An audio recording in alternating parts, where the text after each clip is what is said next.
Hello everyone, this is Heath the Dragon, and welcome back to another episode of Fire Emblem Heroes.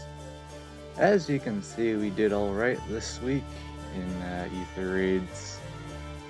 Tier 28, over 15,000 lift. So, here we go. Not too many replays this week, so shorter video than usual. But as usual, we have the usual shenanigans on defense. I don't know why I said usual twice, but this is one apparent problem of this defense layout that I'm surprised people have not gone for yet. But if you break the panic manner, Nils, because of Pathfinder, is able to dance Grandmon, and so they have the catapult here to do that, but I don't think in the history of this defense has anyone actually broken that structure out using this particular layout, of course, to exploit that. Which I'm kind of surprised by, to be honest, because you can just do a simple hit and run off them, and that's it. There's nothing else to it, because our units can't catch up, so genuinely surprised people haven't gone for that yet, but unfortunately this Brave Vector is not merged up enough, so Legendary Crom just picks up the kill there, and so we get the steamroll. I take my stand here. Grandmon, because of Air's Refine, is unable to double, but he doesn't need it because there is Luna ready to go. And Walsel's gonna get absolutely obliterated by Dimitri here. What are you gonna do about that? Unfortunate because he's low on HP, but what can you do? Not's going to attack into Dimitri, and because of the damage reduction, she's able to survive and take out Luna. So, this particular defense I believe is minus 50 max, so it's kind of important that we pick up these kills to minimize the amount of lift we lose. But, of course, we'll just see the recurring themes that we always see when people face this defense. Either hit and run, Gale Force, or just end turn. To be fair, that's basically the only three main strats on offense, so that's not really saying much. It's more important to look at the frequency of things. I'm not entirely sure why they wanted to place their units like so. Of course they want to keep Fallen Ilgar transformed and whatnot, but there's really no point in having Ash transformed. Let's be real. I guess also dodge sudden panic, but they're not running very many field buffs in the first place, so why would that? I'll crush you. The Air unfortunately is unable to one-shot our Grandmon here, so we get a big counter off. And yeah, Air's Remix, I keep talking about it, but especially since she's a bonus unit, her Refine synergizes pretty well with it. The extra attack and res based off of 20% of her current HP is pretty good, especially when you get 10 extra HP as a bonus unit. But pre-charged Deadeye just means non-Fallen Shield. Fallen Ilgard has a much harder time. She pretty much just has to use Party Fighter, Aegis or something to survive, because otherwise the effective damage is too much. But in usual Not fashion, she's not going to do a lot of damage, so... And Legendary Crom's in the way, so we can't pick up the kill on Ash. Or Grandma can't pick up on Ash. Crom already used that. And well, here they're going to trade Erica to 1-round KO Seliph. Because of the damage reduction, she's able to easily survive and easy pick up kill on Crom as well. And it's basically over at this point. What are we going to do against the remaining enemies when we just have our two dancers? Not very much. So yeah, at the end of the day, this was pretty full outside of Bolt season, but we're just scoring enough on offense. I think we're scoring enough on offense to where we're 5 points off of max scoring. That's how far we've come since the start of Aether Raids. Granted that Aether Raids has been around for a while, so not too big of a deal, I guess. The more relevant achievement, I guess, is doing it free to play. That's not really saying much either, because that's basically all we've been doing is stockpiling orbs for summoning on banners and trying to get things merged up to get some more value. I was considering giving Mila a refined breath just for more defense. Don't really feel like it's worth it, because in the matchups where she's not isolating units, it's usually not very close, because there's Dark Shrine or whatever involved. So even if you can pull something off turn one, chances are against those kind of defenses, we probably can't make a play like that in the first place. But on offense, we had some pretty decent matches. Lots of Vantage involved this week, or just straight up walling. Air was definitely fantastic this week for walling enemy units. She was capable of hitting over 80 res this week on our team. So, and of course with her refined, units like Dual Lift have a much harder time actually doubling her. The only kinds of lifts that could reasonably double are the turbo variants, which we saw none of this week, so not a big deal. And Nino also just being pseudo-tanky with noontime. And of course with Mila's sabotage attack helps out a ton in matchups where there's especially brave weapons involved. Having the -7 attack and the enemy not having a way to deal with that is just a huge advantage for our tanking capabilities.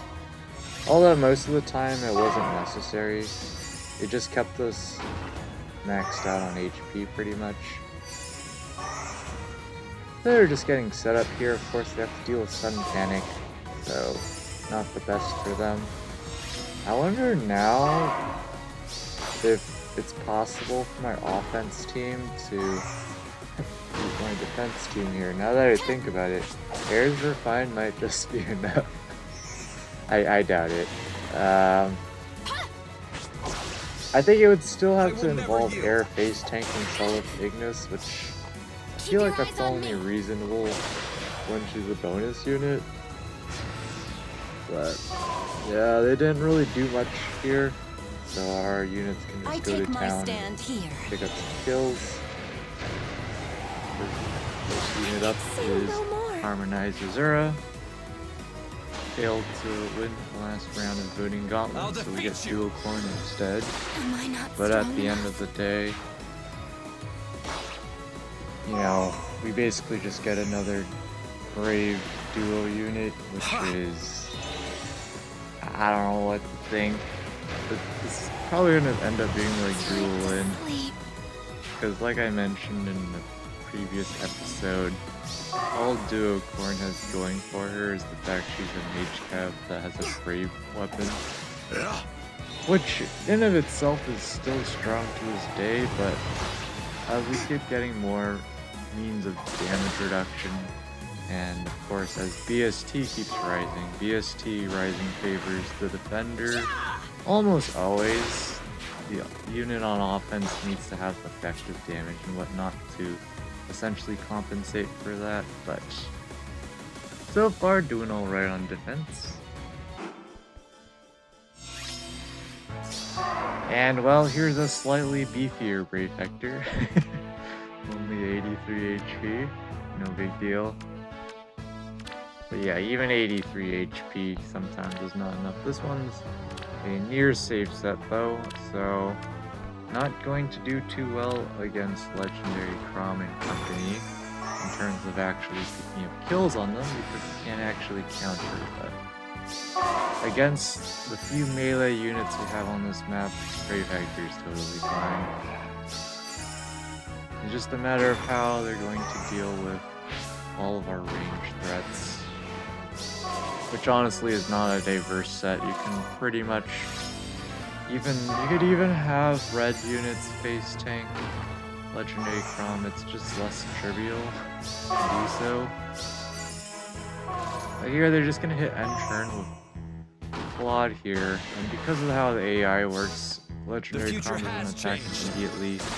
It doesn't matter because we have Deadeye, so it doesn't matter that we don't have effective damage, we just have a decently large attack stat.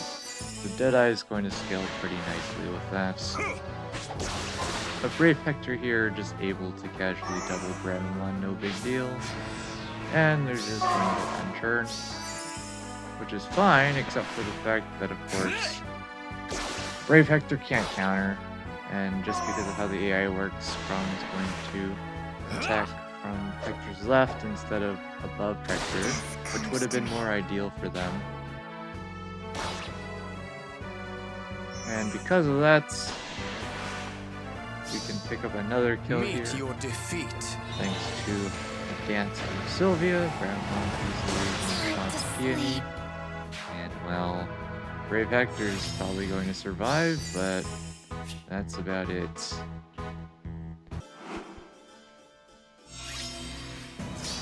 And here we are with Ascended Fjorm and company. Ascended Fjorm honestly is pretty terrible against this team when Legendary Crom has Deadeye up and actually gets the proc hit against her. Just because of even Pulse Tie, definitely makes her much weaker. But that's why they go in turn 1, so they can have their Ice Mirror for the Bramon matchup at least. So of course going to do basically nothing in classic Solid fashion. At least he has Ignis ready, but that's about it. And so with that Ignis, he can do quite a bit of damage, but Crom has his damage reduction, so doesn't matter. Legendary Crom is going to use the Change of Fate, but unfortunately for Ascended Fjorm, there's this problem where if you take too much base damage, you still die. You still die to Ice Mirror through Ice Mirror, so yeah, you need HP for that. And unfortunately, they don't have enough Mystics to give Ascended Fjorm enough HP to wall, so not good for them there. At least Crom's able to outspeed Legendary Crom here, so he doesn't get absolutely obliterated, but there's not to follow up, and Luna is going to be too much on top of her base damage. And it's just going to be a murder spree for us here, because all the relevant units are basically taken out. And so, not much they can do at this point. Technically speaking, they could probably player phase all of our remaining units with Dagger, but yeah, that's probably not going to happen. And here we are with a pretty other typical team that we'll see. Looks like Gale Force, I would have to say. One thing I've been considering as well on offense is whether to actually upgrade my offense structures for the times that they're bonus structures. I feel like it might be worth it, because one of the main drawbacks of upgrading your defense structures is that it always costs Ether Stones, whereas on offense, I believe after level 7, it starts to cost Heavenly Dew, which you get plenty of because you have to use thousands of Ether Stones to upgrade your defensive structures. And particularly, for example, we just got, I believe, Dark Shrine level 9. I think it costs 5,000 Ether Stones or something, which takes quite a long time to accrue, even if you have the maximum possible income free to play. So, for example, you're maxed out in vaults and whatnot. You do all your quests, Still don't get that much. Or even heck, if you're really trolling, you get the Ether Resorts. Yeah, no. That's not right. No, it's pretty much a meme, but Fallen Edelgard in classic Fallen Edelgard fashion is unable to one-shot, so Bramon gets to use Wounds of Mercy to take out a dual Lin. And for the icing on the cake, Seliph is able to face tank a shot from Brave Erica, and so now he just gets to pop Ignis and get some damage reduction. So it's an easy kill there for him. And that's all we're going to get because, of course, Fallen Edelgard and company are ready to go. It's not like Seliph can one-shot Ashe here without it even. If he had Ignis up, pretty sure he misses the kill. Not entirely sure though. It's probably pretty close, but at least Fallen Edelgard can one-shot Bramon. But she can't one-shot Sylvia, that's why she has to use Gale Force to pick up the kill. And there we go.